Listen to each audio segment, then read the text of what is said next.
Hablar del pastor y apóstol Héctor Vidales es hablar de historia, es hablar de presente y es hablar de futuro. Porque hace algunos años atrás, cuando el mundo era más joven, él junto con nosotros hicimos un team y con ese team hemos estado predicando el Evangelio a través de las cámaras y por radio también. Y ahora pues en la nueva presentación del Evangelio, él está con nosotros con mucha actitud, con mucho deseo. ¿Qué le parece? Me parece extraordinario porque el pastor Héctor Vidales es ante todo un teólogo extraordinario, un hombre con un profundo conocimiento de la palabra y especialmente porque él nos la presenta de una manera fácil de asimilar, de entender. Así de que qué buena noticia de contar con la presencia y la colaboración del reverendo Héctor Vidales, porque sin duda nos vamos a beneficiar todos de su gran conocimiento. Sí, y ese conocimiento él no lo tiene estancado. Él lo adquirió en seminarios de teología, él lo ejercitó en iglesias donde él pastoreó. Ahora estamos en este ministerio de radio y televisión y lo está ejerciendo con mucha gracia, con mucho conocimiento. Porque hay un dicho por ahí que dice que no es por viejo, sino por sabio. Y aquí es por sabio. Bendecidos todos aquí en Buenas Noticias, Gran Gozo. Gloria a Dios. Otra cosa bien importante que yo le noto al pastor Héctor Vidales es que es un estudioso de 24 horas, 7 días a la semana. Cada día nos sorprende con sus nuevos, digámoslo, revelaciones, sus nuevos descubrimientos. Y eso es fascinante, porque es un hombre que no se ha quedado pegado a una sola concepto, una sola doctrina. El hombre es evolucionando, conociendo, perfeccionando. Y bueno, pues esta sabiduría que el Señor le ha dado y su gran profundidad, su deseo, su anhelo de descubrir cada día esos misterios especiales que el Señor quiere revelarnos en este programa maravilloso de las buenas noticias de Gran Gozo. Sí, es como dice el apóstol Pablo y como dice el apóstol Pedro, creced en la gracia y conocimiento de Dios. Hace 2000 años se nos dijo que creciéramos. Pablo lo dice también, que debemos crecer. Llámanos a ese número que está en pantalla. Comunícate con nosotros para orar, para alguna información que necesites de materiales que tenemos impresos. Llámanos al 1-800, ahí va a aparecer en pantalla. Bueno, bendecidos todos los que están mirando esta presentación. Amén. Amén. A Buenas Noticias de Gran Gozo. Amén. Y yo les pido a los santos, a los que son la congregación de los dioses, que alabemos a Dios. A ver.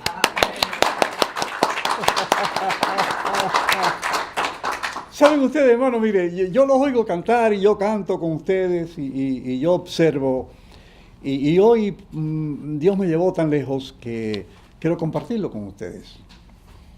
Porque hay una experiencia de nosotros, como decía aquí el apóstol Ramiro, que muchas veces no nos damos cuenta de esa experiencia que hemos tenido.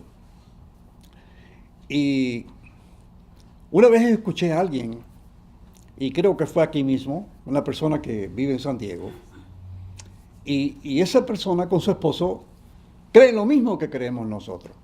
Pero se fue tan lejos que me dijo ciertas cosas que tienes razón. No te las voy a decir, pero lo que voy a predicar, para que tú entiendas, te va a dar a entender lo que me quiso decir. Yo le voy a hacer una pregunta. ¿Cuántos de los presentes se acuerdan cuando Dios en el cielo nos enseñó antes de nacer aquí en la tierra? ¿Cuántos se acuerdan? Nadie. ¿Verdad que no? Porque estamos en la carne. Ahora, si yo le hablo por la Biblia espiritualmente, sí me vas a entender. Y te vas a acordar. Si tú lo recibes, te vas a acordar. Desde antes de la fundación. Exactamente. Escuchen bien lo que voy a decir. Mire qué experiencia está tan linda. Eso lo vi hace un momentito, ¿eh? Siempre Dios me da. Departamento de espera se abrió y me lo dijo. Gloria a Dios. Mire, se cree, por algunos que interpretan, que el libro de Job lo escribió Moisés. Se cree, pero no, bíblicamente tú no puedes probarlo. Pero está puesto ahí y reconocido por los que escribieron el Antiguo Testamento, que fueron judíos, hebreos. Lo pusieron en el canon como un libro inspirado por Dios. ¿Me entendieron? Ok. Ahora, el libro de Job comienza muy significativo en el primer capítulo y el segundo capítulo. Ahí dice que Dios reunió a sus hijos. Reunió a sus hijos. Y yo a veces pregunto, ¿un ángel es hijo o es un espíritu creado? Un espíritu creado. Bueno, ya me están contestando bien, pero yo no quiero hacer mucha énfasis en eso. ¿Hay diferencia entre un hijo engendrado por Dios y un ángel creado? Sí, lo hay. Bueno, ya me están entendiendo mejor. Entonces, en el capítulo 38, ahí le están haciendo una pregunta a Job. Y le están haciendo énfasis cuando se puso la piedra angular de la tierra. Y Job está mirando. Y de pronto le dice, mira, cuando se estaba haciendo esa creación, los ángeles estaban alabando y cantando a Dios. Pero los hijos, lo único que hacíamos era regocijarnos. Amén. Que es muy diferente. Ay, gloria a Dios. Es diferente. Cuando estaba la creación, de eso vamos a entrar ahora, en los capítulos misteriosos. Y cuando se estaba haciendo la creación, los ángeles comenzaron a alabar, porque vieron que lo que Dios había dicho, cuando ellos fueron creados, en el plan iba a comenzar a producirse. Sin ellos conocer realmente el misterio. Porque el misterio estuvo oculto hasta que nació Jesús en Belén. La Biblia dice, los profetas y los ángeles quisieron ver y entender lo que se había escrito y no entendían. Hasta que los ángeles cantaron después que había dicho Gabriel, ha nacido hoy en Belén un Salvador que ha escrito el Señor. ¡Aleluya! Y ahí entonces fue cuando empezamos a entender un poquito el plan de salvación. Y entonces, hermano, yo digo, mire, el hombre pecó, después vamos a hablar un poquito de eso. Nosotros en el cielo, bíblicamente hablando, por la cercanía y por la identidad y posición que teníamos como hijos, nos regocijábamos junto con el hermano mayor que fue el creador del universo, que se llama Jesucristo. Amén. Y los ángeles, cuando vieron eso, comenzaron a cantar y a alabar. Ahora, una vez que llegamos aquí, y la mente de la carne no se acuerda de eso, pero el espíritu hablando sí tú lo estás mirando ahora. Porque si tú crees en la Biblia, por eso estás aquí hoy. Tú crees que eso fue verdad y que tú estabas allí. Y dice Jesucristo cuando llegó, todos los que fueron enseñados de mi Padre vienen a mí. Así que Dios nos enseñó allá arriba cuando había reunión de los hijos de Dios con Dios Padre. Aleluya. Santo sea Dios. Esta es la reunión de los dioses. Y mira, y entonces ¿qué pasó? Cuando llegamos aquí por el plan, y vamos a explicar eso con detalle. Cuando llegamos aquí, entonces comenzó algo muy interesante. Los hijos en la carne comenzamos a cantar igual que los ángeles. Amén. ¿Qué les parece? Y cuando ya estemos en el reino celestial, que ya todo sea restituido, haremos lo mismo. Vamos a regocijarnos y vamos a cantar. ¿Cuánto alaban el nombre del Señor? Amén. Ahora, escuchen bien. Vamos a ver esto porque capítulo 1 y capítulo 2 de Hebreos son dos capítulos de misterio. Y vamos a leer. Busquen Hebreos capítulo 1. Vamos a ver, porque aquí, en este capítulo 1, el apóstol Pablo, el que escribió, se cree, el libro de los Hebreos, está diciendo extractadamente lo que realmente sucedió. Dice capítulo 1, Dios, habiendo hablado muchas veces y en muchas maneras en otro tiempo a los padres por los profetas, en estos últimos días nos ha hablado por el Hijo, al cual constituyó heredero de todo, por el cual asimismo hizo el universo. Ven ustedes, cuando Jesús estaba haciendo el universo, los ángeles estaban alabando y nosotros estábamos mirando, regocijándonos. ¿Oyeron eso? Gloria a Dios.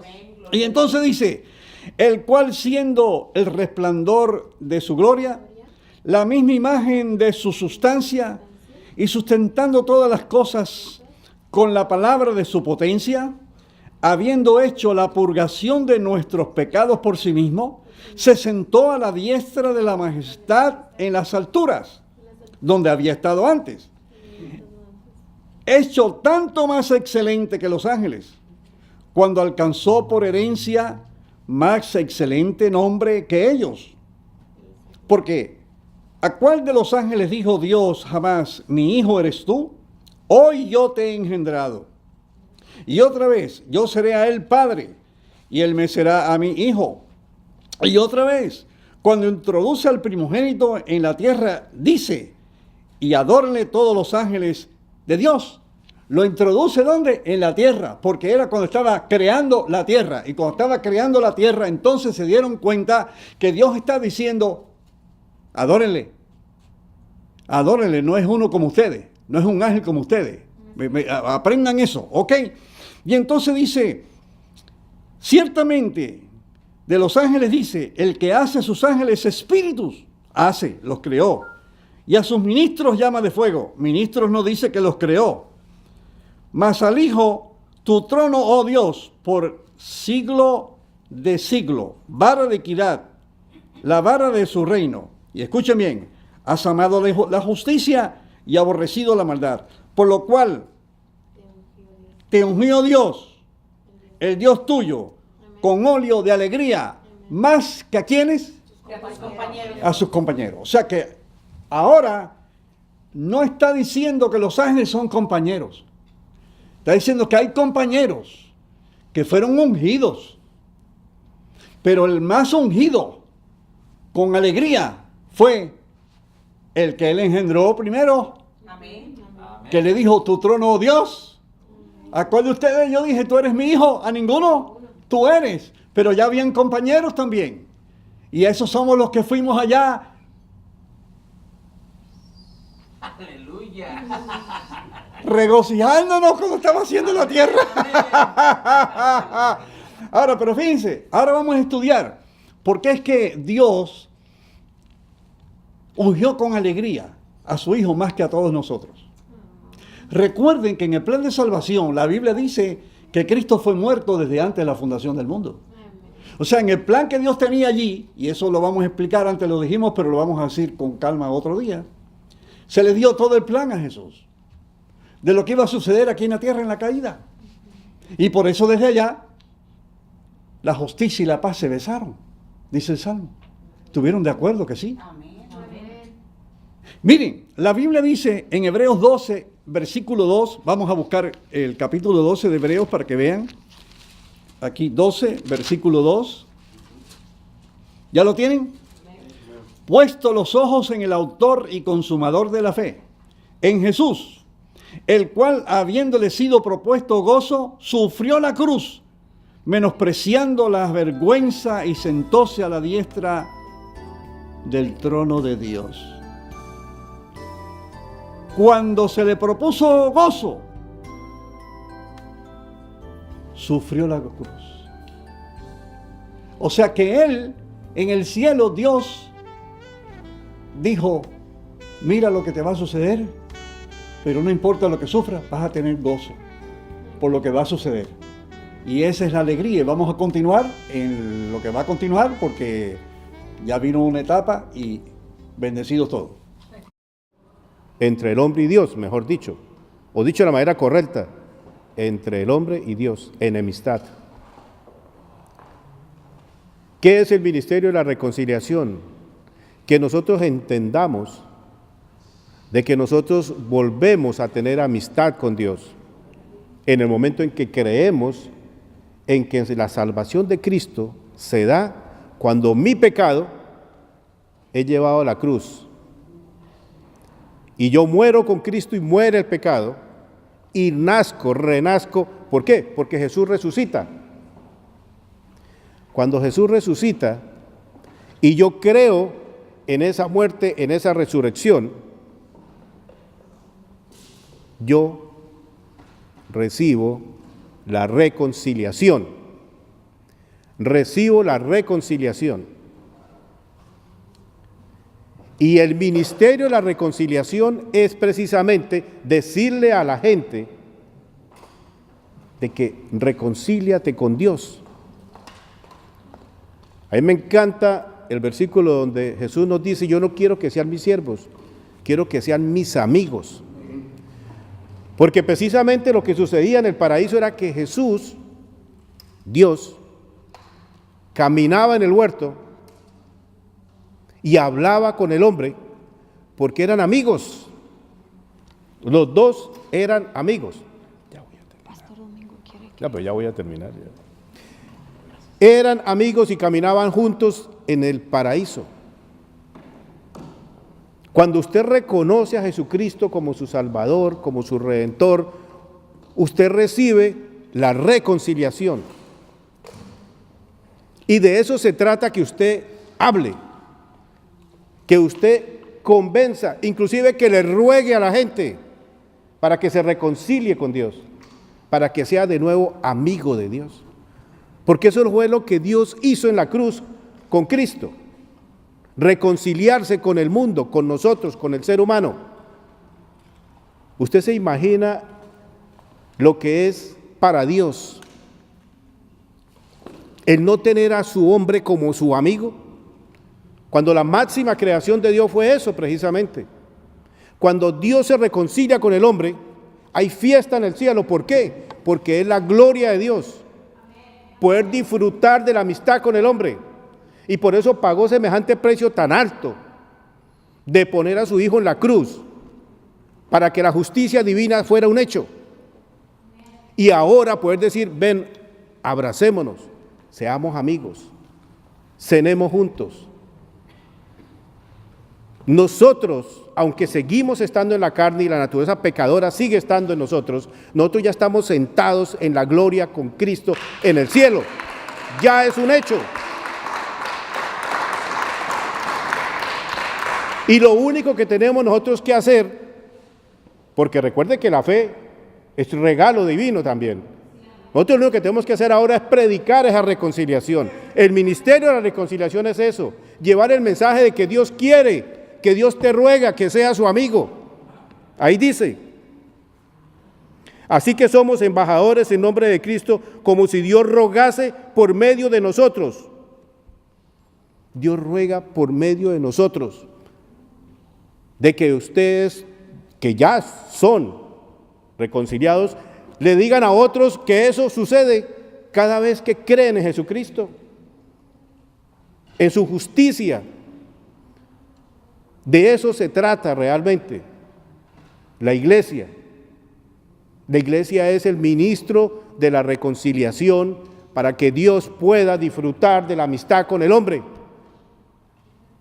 La tristeza más grande de Dios fue cuando el hombre decidió obrar a su manera y quiso conocer el bien y el mal para actuar según su criterio y buscar la justicia por sus propios medios.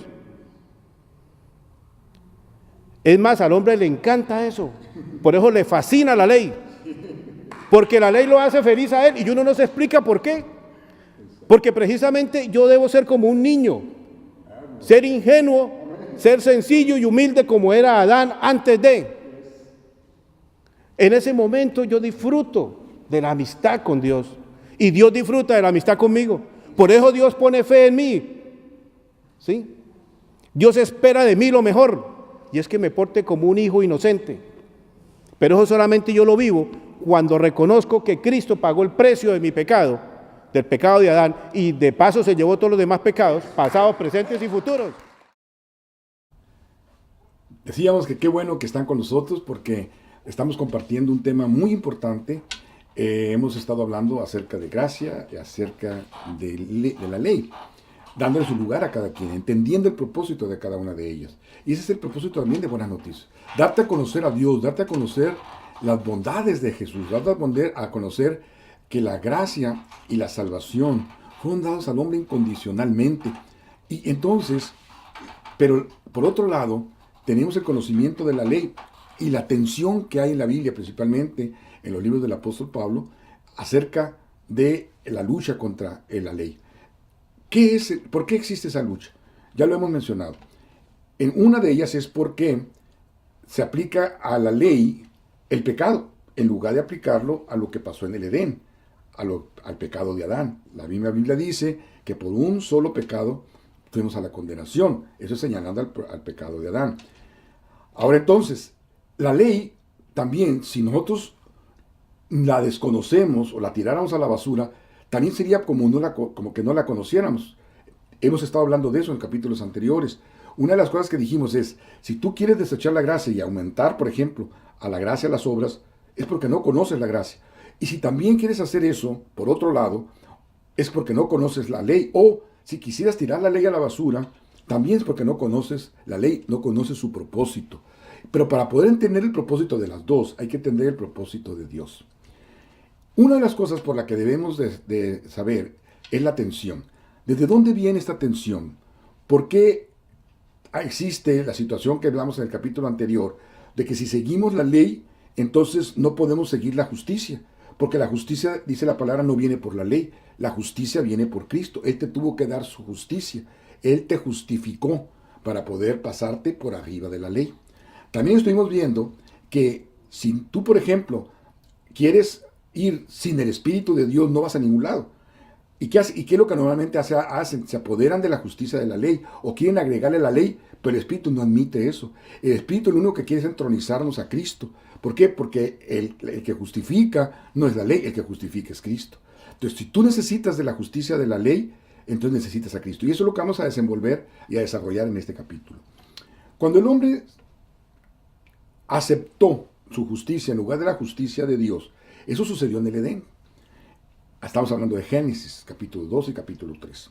En el 2, Dios le señala al hombre y a la mujer, cuál es su propósito y qué era la vida en el huerto. Entre ellos les mencionó que había árboles. Esos árboles, nosotros los conocemos así como árboles, estaba uno del conocimiento del bien y el mal y el otro es el árbol de la perfecta provisión. Ese es el árbol de la vida. Entonces dice Dios, de ese podrás comer, esa es mi perfecta provisión, pero el otro no, porque ciertamente morirás, dejarás de existir. Cuando él menciona sus nombres, y la Biblia los menciona con sus nombres, capítulo 2 y capítulo 3, no dice que son árboles de fruta, sino son árboles de fruto. Ya lo aclaramos en algunos otros capítulos aquí en Buenas Noticias. Una cosa que tenemos que ver entonces es que el concepto de ir a conocer el bien y el mal solamente le correspondía a Dios. Cuando el hombre coge esa justicia que no le corresponde a él, le corresponde a Dios, la aplica para sí mismo, en lugar de la perfecta provisión de Dios, que es el árbol de la vida. Entonces dice Dios, no, tiene que haber una decisión. No puede comer de los dos, dijo. Entonces, ponle una puerta, puso una traba antes del árbol de la vida. Entonces quiere decir que vivíamos bajo el conocimiento del bien y el mal. El conocer el bien y el mal es el principio de la ley, por eso tuvo que estar a la ley en su momento, porque era basado en haces bien y haces mal. Pero para ir hacia el árbol de la vida necesitábamos romper, y eso solamente lo podía hacer Cristo. Entonces la ley dice, la paga del pecado es muerte. Lo cual quiere decir entonces que si nosotros nos fuéramos a que la ley hiciera algo por nosotros, la única cosa que me va a decir es muerte. Ya hemos estado hablando de eso también. Tiene que morir para que tú puedas ser liberado. Vea lo que dice el principio del capítulo 7 del libro de Romanos. Entonces, para que muera el esposo, entonces solamente lo puede hacer Cristo. Al morir él, tú eres liberado. Y si eres liberado, dice, entonces sí, estás tú del otro lado. Tú puedes tener la herencia, puedes pasarte por la gracia y dejar la condenación. Tiene que pasar eso. Entonces Dios toma ese curso y Él se entrega a sí mismo en la cruz para eso. Por eso la ley la tenía que llevar a la cruz. Es decir, la justificación para poder salvar, dijéramos, poder ofrecer completamente la salvación, tenía que quitar la condenación de la ley. Ahora, ¿tú podrías quitar por ti mismo la condenación de la ley? No. ¿Por qué? Porque a ti únicamente correspondía la paga del pecado. Por eso, como tú ves en el capítulo 1, 2, capítulo 5, 9, 10, te vas a dar cuenta, tanto judíos, tanto los no judíos, qué angelitos éramos, ¿verdad? Vendidos a sujeción de pecado, dice. No seguíamos a Dios, ese era nuestro designio, ese era nuestro propósito. Pero, venido el cumplimiento del tiempo, Cristo se ofreció por los pecadores. Entonces, si en un momento dado tú quisieras ir hacia la ley, entonces la ley solamente te condena y te mata. Es decir, te regresas a lo que pasó desde el principio. Estás comiendo únicamente del árbol del conocimiento del bien y el mal. Tú quieres juzgar por ti mismo, quieres juzgarte por la ley, lo que está bien y lo que está mal. Pero en lugar de ir ¿a dónde? De ir a la perfecta provisión, que el árbol de la vida, inclusive dice Jesús, ese soy yo. Entonces, sabemos que el efecto, la ley, dice la Biblia, es espiritual, porque fue dada por Dios. Es buena, pero tiene su propósito. Tú tienes que, por ejemplo, en una manera, vivir por la carne, porque no puedes pasar todavía al otro estrato, pero tienes que transitar entonces hacia la parte espiritual. Por ejemplo, a los judíos les habla de un nuevo nacimiento. A los gentiles les dice, no, pídeme y yo te daría. Entonces, cuando nosotros nos acercamos a eso, el único reducto para poder caminar en ese puente, esa es la fe.